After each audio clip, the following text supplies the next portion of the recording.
کندریک لامار بدون خبر قبلی آلبوم داد و همه رو سورپرایز کرد. مثل اینکه غیر از دریک به چند تا رپر دیگه هم تیکه انداخته و دیسشون کرده. بریم ببینیم این آلبوم چجوریاست. لایک و ساب و کامنت یادتون نره. بدون مطلی بریم سراغ این ویدیو. رپ یه جنگ نرمه بین من و خودم، این دفعه فریستایل میخوام بی تورنده کنم. همین ملودی ساده شده گنگ کلن، آوانس بدم شاید تلفاتو کم کنم. بریم سراغ بررسی آلبوم جدید کندریک لامار به اسم GNX. GNX مخفف Grand National Experimental، اسم ماشین بویوک GNX 1987 که از اون الهام گرفته شده. یه ورژن خاص و کلاسیکه. سال تولد کندریک هم 1987 و اون موقع خانواده‌اش از این مدل ماشین داشتن. توی کاور این آلبوم هم کندریک یه مدل مشکیشو آورده که میتونه حالت نجات پرستی داشته باشه و بگه که طرفدار سیاه‌پوستاست. از سیاه‌پوستا دفاع میکنه. خودش هم که میبینید خیلی ریلکس به ماشین لم داده. از کاورش میشه فهمید که موزیک‌ها یه حالت کلاسیک و اولد اسکول داره. این آلبوم 12 تا ترک داره و بریم ترک اول رو با هم دیگه گوش کنیم. ترک اول Whacked Out Morals. این ترک به معنی نقاشی‌های خراب شده است. کندریک تو این ترک در مورد بیف چند ماه اخیر خودش با دریک صحبت میکنه و تأثیراتی که باعث شد نقاشی‌های کندریک رو توی شهر خراب کنن و روش اسم دریک و لیبلش رو بنویسن. در مورد شایعات صحبت میکنه و میگه من اونو طرفداراشو کشتم ولی اون رفت اروپا که با من روبرو نشه. میگه قبلا فقط با دریک مشکل داشتم، الان با همه مشکل دارم و یه تفنگ با خودم دارم که هر کسی خواست با هم روبرو بشه جوابشو بدم. تو این آهنگ میگه من تا قبل بیف با کسی کاری نداشتم و همه قابل احترام بودن واسه من، ولی وقتی اونا احترام منو نگه نمیدارن منم حقیقتو میگم و به خاطر مردم و رپ حرف دلمو قایم نمیکنم.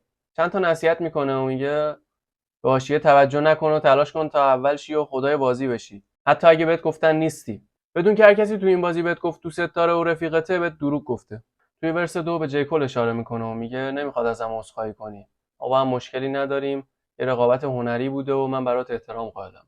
داستان از اینجا به بعد جالب میشه که میاد به لیل وین و اسنوپ داگ هم تیکه میندازه. به لیل وین میگه من قبلا آلبوماتو گوش میدادم مثل آلبوم کارتر 3 و بهت احترام میذاشتم، ولی وقتی منو برای اجرای سوپربول تو شهر لیل وین انتخاب کردن اون بهم حسودی کرد. یه خواننده نسل قدیم نباید به یه خواننده نسل جدید حسودی کنه. بعد لیل وین در جواب کندریک توی توییتر گفت که آخه من چیکار کردم، من فقط دارم اشغال میکنم و همه بهم دیس میدن. فکر نکنید چون من صلح طلب و مهربونم ضعیفم. هیولای درونمو بیدار نکنید که نابودتون میکنم و واسهتون بد میشه. با این توییتش نشون داد که هنوزم دود از کنده بلند میشه.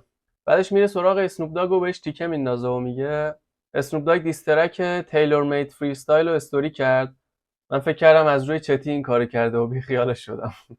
بعد میگه باورم نمیشد که کسایی که الگوی من بودن همشون بهم خیانت کردن. بعدش هم میگه وقتی برای اجرای سوپربول انتخاب شدم ناز تنها رپری بود که بهم تبریک گفت و بقیه رپرها همشون بهم حسودی کردن. خوشحالم که چهره واقعیشون برام رو شد. اسنوپ هم در جواب به شوخی نوشت که آلبوم کندریک رو برید گوش کنید، من نشه بودم و شاه وسکوست کندریکه. اسنوپ داگ کلا شخصیت فانی داره دیگه، هیچ چیزی جدی نمیگیره. الانم که پا به سن گذاشته یه مثل جوون فاز دیس و دیس بازی نداره. بعد کندریک تو ادامه میگه که این رپرهای خز و پیر با فلوهای قدیمیشون به من میگن تو رپر مورد علاقه‌مونی. بعدش میگه برخلاف همه باورها و انتظارها من موفق شدم. بعدش در مورد خانواده‌اش صحبت میکنه و میگه خیلی از دوستان مردن، حواسم هست که بچه‌هام آیندهشون امن باشه. یه کاری که من میکنم مثل ویروس کروناس و صدمات جبران ناپذیری داره. دشمنام نمیتونن ازش جون سالم به در ببرن. توی ورس هم دوباره به دریک تیکه میندازه و میگه مردم من از بچه سوسولا خوششون نمیاد. منظورش اینه که مردم شهر من فقط به گنگسترها گوش میدن. تو کل ترک‌های این آلبوم حداقل یه تیکه رو نامحسوس به دریک میندازه. بعدش میگه هیچ وقت با کسی که تو بیفم آشتی نمیکنم. قبل اینکه آتیش بگیرم اونو با خودم به جهنم میبرم. بعدش هم میگه من مثل رپرایی که گنگستر نیستن و از زندگی واقعیشون نمیخونن نیستم. من تظاهر نمیکنم، از واقعیت‌های زندگی میگم. خیلی سوسکی در مورد بچه‌باز بودن دریک و دیدی صحبت میکنه و میگه شماهایی که به این داستان میخندید و مسخرهشون میکنید شما خودتون هم همون جورید، از اونا بدترید. تو ادامه میگه گور بابای هر کسی که با دشمن من رفیقه. من صبرم و کله خالی دخل همشونو میارم. در مورد نجات پرستی و تحقیر سیاه‌پوستا توسط هنرمندای سفیدپوست صحبت میکنه و میگه هنرمندای سیاه‌پوست نباید بذارن سفیدپوستا مسخرهشون کنن و باید از خودشون دفاع کنن. و میگه بر اساس قانون کار شما جرمه و نمیشه باهاتون بحث کرد. میگه با این همه تظاهر و دروغ و ناخالصی چجوری خودتون رو هنرمند میدونید؟ واسه ستاره شدن باید قلب و روح خودتون رو پاک و خالص کنید. میگه من این کارو کردم ولی شما نقاشیامو خراب کردید، منم نقاشیاتونو خراب میکنم. آخرش هم یه حرف قشنگ میزنه و میگه اگه سلطنت من تموم بشه دیگه هیچ افسانه و اسطوره‌ای نیست. ترک دوم اسکوابل آپ. این ترک هم به معنی مبارزه است و هم به معنی رقصیدن. یه جورایی تو ادامه جشن ترک نات لایکاسه که میگه میجنگیم و میرقصیم و بردمون رو جشن میگیریم. منظورش نفر اول شدنشه. چون همه میگفتن که دریک گوت و بهترین تمام دوران هاست و خود دریک هم توی موزیک ویدیوی فرست پرسن شوتر رکورد مایکل جکسون رو زده بود و نفر اول شده بود. کندریک هم اومد دریک رو تو بیفش شکست داد و حالا شده نفر اول بازی و داره بردش رو جشن میگیره. تیکه اول این ترک توی موزیک ویدیوی نات لایکاس استفاده شده بود که ترک نات لایکاس رو قبلا ترجمه کردم و به موزیک ویدیوش ریاکشن رفتم. اگه ندیدید لینکش رو این بالا میذارم، حتما پیشنهاد میکنم ببینید. تو دیس‌های قبلیش به دریک کندریک گفته بود که چند تا ترک آماده داره، اگه بخواد میتونه اونا رو پخش کنه، که الان مشخص شد تبلیغ برای این آلبوم جدیدش بوده. تو این ترک کندریک میگه فهمیدم کسایی که بهشون احترام میذاشتم ستاره نبودن مثل دریک. میگه من کسی ام که هیچ وقت زمین نمیخوره و کارو به روش خودم انجام میدم. بعدش هم میگه دشمنام نمیتونن تو شهر خودم دخلمو بیارن، که اشاره به صحبت‌های دریک تو بیفای قبلیش داره. ترک‌های بیف کندریک و دریک رو قبلا بررسی کردم و پلیلیستش رو این بالا میذارم، حتما ببینید. تو جواب دیس پوشاپس دریک میگه تو این چند ماه از تو بیشتر پول درآوردم و هم پولم بیشتر شده هم شهرتم. میگه الان نفر اول بازی شدم و مثل توپاک تو دوربین مسابقه کننده ها توف میکنم و در میرم. این تیکش هم خیلی جالبه که میگه من دشمن دارم ولی مثل اردک نشسته و هیچ کاری نمیکنه، که لقب دریک به معنی اردکه. در جواب دریک میگه درصد قرارداد تو از من بیشتر و تیکه به 50 سنت هم هست که طرف دریک رو گرفته بود. کندریک گرفته رو همه، واسش مهم نیست. اگه دقت کنید تیکه هایی که تو این ترک به دریک انداخته مثل تیکه هایی که تو ترک نات لایکاس بهش انداخته بود. دوباره به رپرایی که از زندگی واقعیشون نمیخونن میگه اگه رپ تخیلیه چرا اصلا رپ میکنی؟ بذارش کنار. به نظر خودم این طرز فکر عقب افتاده است که رپر از هر چیزی که میخونه باید انجامش داده باشه. رپ مثل بازیگری و اون آرتیست هر دفعه یه نقشو بازی میکنه. اگه فقط از یه چیز بخونی مخاطبت خسته میشه. مخاطب تنوع دوست داره. یه نواخت بودن هنر نیست، مهم اینه ایده جدید داشته باشی و خلاق باشی. ترک سوم لوتر با همکاری سیزا. لوتر اسم این مرده که از داستان عاشقی کارا و لوتر میاد که مثل لیلی و مجنون خودمون میمونه. این ترک در مورد دو نفریه که عاشق همن و حاضرن به خاطر هم همه کار بکنن. کندریک میگه اگه دنیا مال من بوده و من خدا بودم دشمناتو میکشتم و میفرستادم جهنم و تو رو به بهشت میفرستادم. جالب بود. بعدش هم در مورد عشقشون صحبت میکنن و به عاشقا امیدواری میدن. تو این ترک کندریک از توپاک که الگوی خودشه الهام گرفته و میگه اگه من جای خدا بودم دنیا رو درست میکردم و دو نفری که عاشق همن به هم میرسوندم. صدای سیزا خیلی خفن. صدای بهشتی داره، اصلا آدمو میبره. یکی از صداهای خاص تو موزیک. به شریکشون میگن تو نترس و هر کاری که دوست داری انجام بده. من حمایتت میکنم. میگن تو این دنیا آدمای بد زیادن و اتفاقای بد زیاد میفته. ولی صبر داشته باش که روزای خوب تو راهن. کلا ترکیه که به آدم امیدواری میده و میگه ادامه بده. ترک چهارم من ات گاردن، مردی در باغ. اینجا باغ به معنی بهشته و کندریک میگه من با کارهایی که کردم چیزایی که دارم و لیاقتشو دارم و باید برم بهشت. کندریک به خاطر فداکاریایی که کرده و اصولی که بهش پایبند بوده و جنگایی که برده میگه من باید برم بهشت و هر چیزی که دارم لیاقتشو دارم. بعدش به شنونده ها میگه که اگه چیزی رو ندارید حتما بهاشو ندادید که ندارید. واسه موفقیتتون چیکار کردید که خودتون رو لایقش میدونید؟ یه جورایی منظورش گوت بودن هم هست که به معنی بهترین تمام دوران هاست. تو ادامه میگه ترک‌های با محتوا دادم و سعی کردم چیز مفید بگم. من واسه این که حقیقتو گفتم مادرم و خانواده‌ام و بچه‌هام ازم راضین. ترک پنجم هی ناو با همکاری دادی سیکس. این بیت هم ماسترد زده. تو این آهنگ کندریک غیر منتظره به رپ سلام میکنه و یه جورایی به کل جامعه رپ میگه که بی خبر آلبوم دادم و همه رو غافلگیر کردم.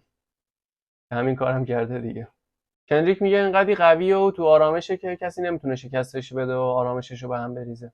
با اعتماد به نفس از سختی‌ها گذشته و حواسش به هدفش بوده. میگه هیچ چالشی اونو گمراه نکرده و فقط هدفش رو دیده. دوباره تو این ترک میگه من از کسی که فکر می‌کردید نفر اوله رد شدم و الان بهترین تمام دوران‌ها منم و مثل بودا خدام. بیتش هم ماستر زده که وایب خفنی داره. ترک ششم رینکارنیتد. این ترک به معنی تناسخ و دوباره زنده شدن توی بدن دیگه است. تو این آهنگ درباره هنرمندایی که زندگی و هنرشون شبیه کندریک مینویسه. در مورد اسطوره‌های شهرش صحبت میکنه و میگه انگار روح همشون جمع شده و رفته داخل من. تو این ترک خیلی شبیه توپاک میخونه که بیت این ترک هم سمپل بیت میت نگز توپاکه. بعضی از موزیکای کندریک خیلی سنگینه و از لحاظ قافیه بازی و فلو عالیه. ترک هفتم تی وی آف با همکاری لفتی گان پلی. و چه بیت خفنی داره. تی وی آف به معنی خاموش کردن تلویزیونه. کندریک تو دنیای مدرن که تلویزیون و موبایل و رسانه چیزهای مهم رو بی اهمیت نشون میدن و برعکس چیزهای غیر واقعی و بی اهمیت و مهم نشون میدن و انسانو منحرف میکنن، میگه از فضای مجازی فاصله بگیرید تا حقیقت رو پیدا کنید. کندریک از شور و اشتیاق و لذت ارتباطات و تجربیات دنیای واقعی میگه و به مردم ناامید شده که فقط دنبال چیزهای مادی و سطحی‌ان میگه باید از تلویزیون و رسانه فاصله بگیرید. باید ذهنتون رو نجات بدید. کندریک داره سعی میکنه با ریتم رقص به مردم خیلی چیزا رو بفهمونه. این ترک هم 2 پارته.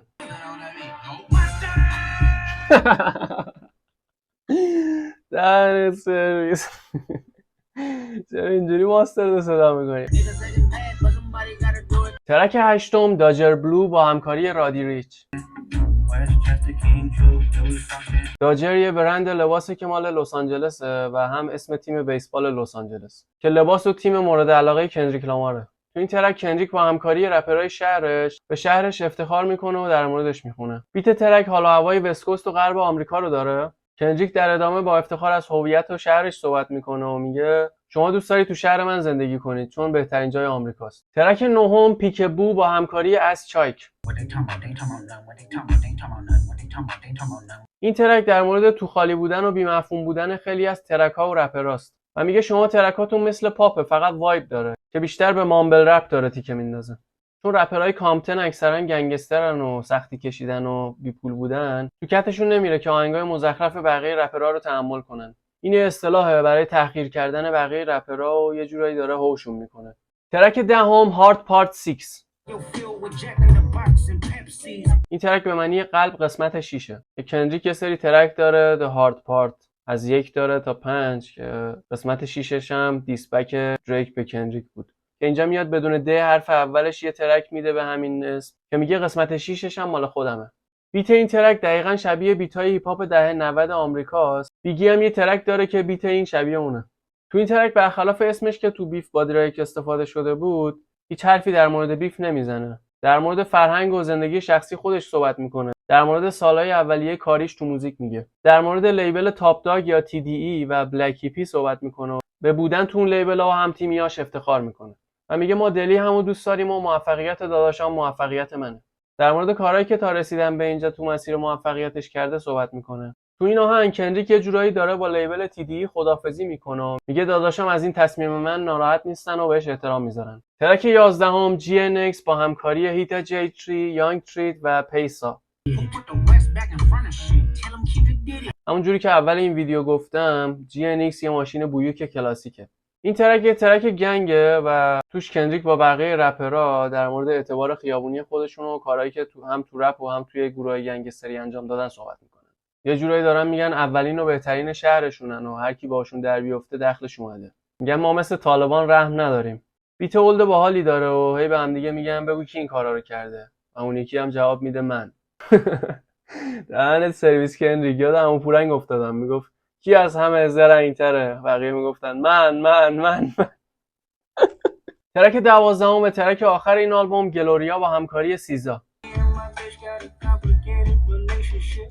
این آهنگ خیلی آهنگ باحالیه. گلوریا اسم یه زنه و کندریک میگه قلمش مثل معشوقشه. تو این ترک کلا کندریک قلمش رو به عشقش تشبیه میکنه. میگه تو 16 سالگی عضو لیبل TDE شده و از روزهای قدیم خودش صحبت میکنه. انقدر باحال تشبیه میکنه که انگار داره با معشوقه و زنش صحبت میکنه. میگه تو روزهای سختم باهام بودی و بهم امیدواری دادی. وقتی مادر بزرگم مرد تو اشکامو پاک کردی.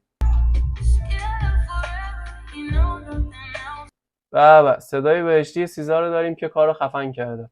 کندریک میگه بین خشونت‌های گنگستری محلمون و تو من تو رو انتخاب کردم. کندریک بهش میگه من خودمو به تو سپردم ولی تو مشکلات محلم تو منو تنها گذاشتی و بلاکم کردی و گفتی کونه لقت. کندریک میگه دلیل 5 سال سکوتش تو رپ این بود که عشقش به رپ یه طرفه بوده. کندریک تمام وجودشو گذاشته و قلم واسش کاری نکرده. بعدش هم سیزا به جای قلم صحبت میکنه و میگه من به تو قدرت عشق و تلاشو دادم. بعدش هم کندریک جواب دندون شکن بهش میده و میگه اگه میتونی بدون اینکه لمست کنم اون احساساتو دوباره به من بده. به قلم میگه تو قدرت تشخیص خوب و بد از هم نداری. میگه تو تنها عشقی که میشناسی دفتر و عشقاییه که داخل کتابن. منظورش این که تو هیچ احساسی نداری. تو جاندار نیستی. بعدش هم از مشکلات عشقایی که از نوجوانی شروع میشه و تا بزرگسالی ادامه داره میگه چون دو طرف تغییر میکنن. به قلم میگه تو یا میکشی یا جون کسی رو نجات میدی که اشاره به بیفش با دریک داره. میگه تو درس راست منی با اینکه باید خوبی کنی ولی همیشه گناه میکنی. آخر ورس هم میگه هیچ جنده‌ای مثل جنده من نیست چون اون قلممه. خیلی جالب. اونا اکثرا به دوست دخترشون و زنشون میگن بیچ دیگه. صحبت‌های سیزا تو آخر این ترک ایهام داره و دو پهلوه. آخرش هم با صدای بهشتی سیزا تموم میشه و به قلمش میگه میخوام به ایفوریا ببرمت. که منظورش اینه که میخوام بهت حال بدم و سرخوشت کنم. حالتو خوب کنم. ایفوریا هم اشاره به اولین دیس کندریک به دریک داره و هم به حالتی که تو رابطه جنسی اعضا میشن. میگه شنیدم یکی گفت ما بدنامیم. نوتوریوس لقب بیگیه. که اشاره به بیف توپاک و بیگی داره و میگه اگه کسی پشتمون حرف بزنه من و قلمم با همیم و میدونیم باید چی کار بکنیم. خب آلبوم خیلی خفنی بود، خیلی خوب شروع شد و خیلی خوبم تموم شد. موضوعای خفنی هم داشت. امیدوارم که لذت برده بوده باشید. دمتون گرم که تا اینجا با من همراه بودید. لایک و سابسکرایب و کامنت یادتون نره. از کانال من حمایت کنید تا ویدیوهای بعدی. بدرود.